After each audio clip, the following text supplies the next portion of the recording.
भजे म्हणले की आपल्याला सगळ्यात पहिले आठवतात ते म्हणजे कांदा भजे. अगदी क्रिस्पी, गरमागरम, कुरकुरीत असे आज मी तुम्हाला कांदा भजे बनवून दाखवणार आहे. अगदी गाडीवर भेटतात बघा, वडापावाच्या गाडीवर नेहमी असतात.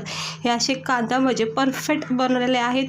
खूप कमी वेळात, खूप कमी साहित्यामध्ये, अगदी सोप्या पद्धतीने इतके छान क्रिस्पी, क्रंची असे हे कांदा भजे बनवलेले आहे. तर व्हिडिओ पूर्ण बघा. आवडला तर लाईक करा. तर इकडे बघू शकता मी 4 मोठे म्हणजे मीडियम साईजचे कांदे घेतलेले आहेत. आता हे सोलून घेतले. आता आपल्याला ना पातळ काप करायचे. हे असे पातळ काप करायचे. पातळ काप करून आपल्याला ह्याच्या पाकळ्या करायच्या. हे सगळे आता मी कट करून घेते. सुरुवातीला हे असे कट करून याच्या अशा एक एक पाकळ्या काढून घ्यायच्या. हे बघू शकता, हे अशा जितक्या छान तुम्ही पाकळ्याच्या मोकळ्या करताना तितकेच मस्त अशी कांदा भजी आपले तयार होतात. याला तुम्ही खेकडा भजी सुद्धा बोलू शकतो आपण. आता बघू शकता सगळ्या कांद्याच्या मी पाकळ्या कशा आता सुटसुटीत करून घेतल्यात. एखादी राहिली तर ती सुद्धा सोडून घ्यायची. पाकळ्या खूप मस्त अशा मोकळ्या मोकळ्या वाटल्या पाहिजेत. त्याच वेळेस आपले हे भजी जे आहेत ना ते छान वाटतील. नाही तर काय होतं, पाकळ्या अशा जॉईंट राहिल्या ना मग ते बेसन पीठच कव्हर होऊन जातं. मग ते भजे काय कांदा भजे तर वाटून येत नाही. कांदा भजी म्हणजे कसं वाटलं पाहिजे बघता क्षणी. त्यामुळं ना ह्या पाकळ्यात ना एकदम अशा मोकळ्या करून घ्यायच्या. याच्यामध्ये थोडीशी कोथिंबीर चिरून टाकते.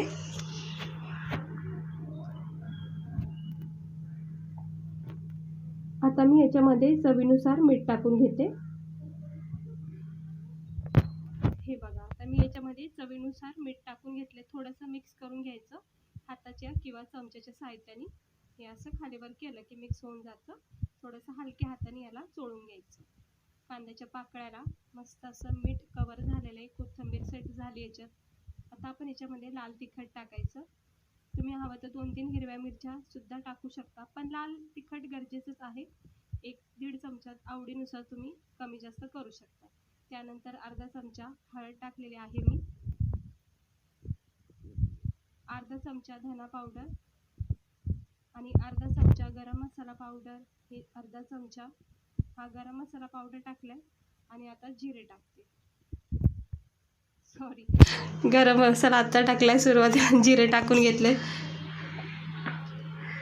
आता आपण याच्यामध्ये टाकायचं एक सिक्रेट म्हणजेच तांदळाचं पीठ. तांदळाच्या पिठाने ना प्रत्येक भज्यामध्ये जर तुम्ही तांदळाचं 1-1.5 चमचा पीठ टाकलं ना तर भज्यामधला क्रिस्पीपणा, कुरकुरीतपणा खूप वेळापर्यंत टिकून राहतो. त्यानंतर इकडे मी बेसन पीठ टाकून घेतले 2-2.5 चमचे. म्हणजे काय, बेसन पीठ ना जसं लागेल तसं आपल्याला इकडे वापरायचं. मी अंदाज काही सांगू शकत नाही तुम्हाला, कारण की हे कांदे भजेत ना ह्याच्या पाकळ्या कशा सुटसुटीत राहिल्या पाहिजेत, म्हणून बेसनाचा प्रमाण थोडा कमी ठेवायचा. आणि थेंबभरच तुम्ही बघितले मी पाणी टाकले. अजिबात ह्याच्यामध्ये पाण्याची आवश्यकताच लागत नाही. आणि हे चोळून घ्यायचं सगळं, तांदळाचं पीठ आणि बेसन पीठ हे सगळं कांद्याच्या पाकळ्याला सगळ्या मसाल्यासोबत चोळून घ्यायचं. हे आवश्यकता वाटली की आपण 1 चमचा बेसन पीठ अजून ॲड करायचं.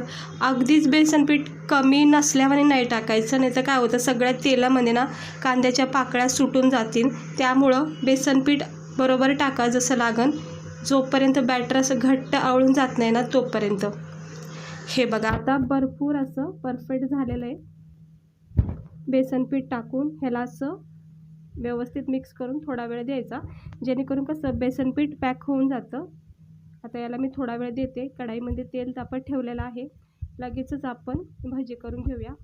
आता हे कांद्याचे भजी आहेत ना, ह्याला काही गोल आकार वगैरे करायची काही आवश्यकता लागत नाही, कारण की आपल्याला ह्याला खेकडा भजे बोलतात ना तसं बनवायचं आहे. आणि कसं असतं मग आकार कुठलाही येऊ, अशा पाकळ्या कशा चारी बाजूनी वाकड्या तिकड्या कशा पण दिसल्या पाहिजेत, म्हणजेच हे कांदा भजे आपले आहेत. त्यामुळं ते बघू शकता मी सगळं टाकून घेते. आता कढाई म्हणजे पॅन माझा लहान आहे, त्यामुळे जितक्या बसन तितक्या टाकते. पण शक्यतो थोडीशी जागा मोकळी ठेवायची, नाही तर काय होतं चिपकल्या जाऊ शकतात आणि मग आपल्याला फ्राय करायला जरा अवघड जातं. त्यामुळं मी थोडीशी जागा अशी मोकळी ठेवली आहे. आता मीडियम फ्लेमवर ह्याला छानपैकी खरपूस म्हणजेच रंग चढेपर्यंत, लाल रंग छान असा येईपर्यंत याला फ्राय करायचं. थोडा वेळ द्यायचा, काही घाई करायची नाही. आणि हलक्या हाताने चमच्याच्या साहाय्याने याला चेक करायचं अगोदर की हे खालून कडक झालेत का नाही. आता बघा हे असं खालची साईड छानपैकी कडक झालेली आहे.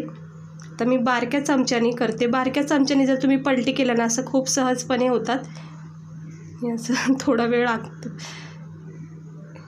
हे असं व्यवस्थित मिक्स पलटी करून घ्यायचं. बघू शकता आता किती छान सुंदर रंग आला आहे खालच्या साईडला. आता दोन्ही साईड आपण अशाच भाजून घ्यायच्या, म्हणजे खालून वरून मस्त फ्राय करून घ्यायचं. जोपर्यंत ह्याच्यामध्ये ना क्रिस्पीपणा क्रंचीपणा असं तयार होत नाही ना तोपर्यंत याला फ्राय करायचं. तर खूप कमी तेलामध्ये फ्राय करते मी भजे, कारण की बनवले आहेत थोडेच, खायची खूप इच्छा झाली. तर हे बघा जास्त काही करपवायचे नाही, तर काय होतं कडवटपणा तयार होतो. आता इकडे बघू शकता मस्त आपले हे कांदा भजे तयार झाले आहेत खाण्यासाठी, गरमागरम असे, आणि वाटतात ना असे आपले हॉटेलसारखे हे भजे. अगदी परफेक्ट झालेले आहेत. बघू शकता तुम्ही पाकळ्या पाकळ्या किती छान दिसतात. रंग खूप भारी आलेला आहे.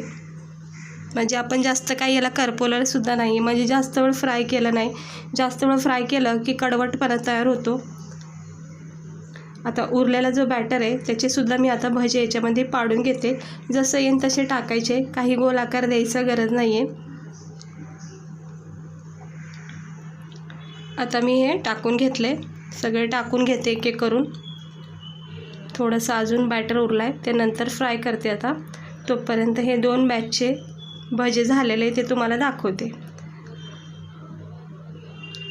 आता ह्यालासुद्धा कडकपणा येईपर्यंत, रंग चेंज होईपर्यंत फ्राय करायचं. हे बघू शकता मस्त असं हलक्या हाताने चमच्याच्या साहाय्याने फ्राय करत राहायचं. अधूनमधून असं आलटीपलटी करत राहायचं. काय होतं मग छानपैकी क्रिस्पीपणा तयार होतो.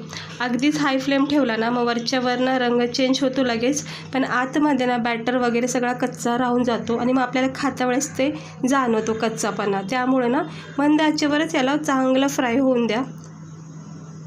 आता बघा हे जर कडकपणा तुम्ही लगेच अंदाजा लावू शकता किती छान कडक भाजलेले आहेत. आता मी हे काढून घेते. तेलाचा वापर पण आपण कमीच केलेला आहे. हे बघा झालेत का नाही मस्त असे परफेक्ट कांदा भजे तयार. आता एका प्लेटमध्ये काढून घेते सर्व भजे आणि मग तुम्हाला दाखवते. हे बघा एकदम भारी झालेले आहेत. आता हे प्लेटमध्ये काढून घेते. टिश्यू पेपरवर ठेवले होते जेणेकरून एक्स्ट्रा ऑइल निघून जातं काढल्या. हे बघा तुम्ही बघू शकता, पाहू शकता किती याच्यामध्ये क्रंचीपणा आलेला आहे.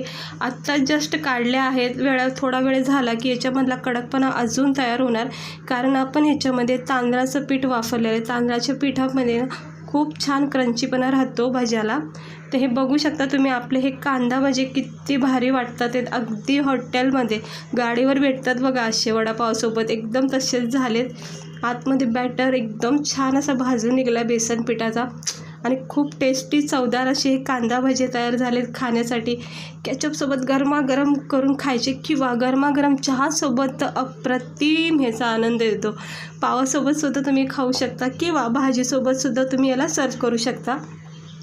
तर कशी वाटली तुम्हाला आजची आपली सोपी आणि झटकीपट कांदा भजीची रेसिपी? आवडली असेल तर नक्की एकदा ट्राय करून बघा. खूप कमी वेळामध्ये आणि झटकीपट बनवले आपण, काही वेळ लागत नाही आणि मस्त झालेले आहेत. परफेक्ट असा लुक आलेला आहे. पाकळ्या कशा दिसून येतात तुम्ही पाहू शकता. कांदा भाज्याच्या पाकळ्या किती छान वाटतात. असं वाटतं आपण बाहेरून आणलं आहे रेडीमेड. हे बघा याच्या पाकळ्या किती छान दिसतात आहेत, म्हणजे अगदी गोळे नाही झालेत. तर मस्त झालेले आहेत. आता मी गरमागरम चहासोबत याला खाणार आहे. तुम्ही पण ट्राय करा आणि या नक्की खायला.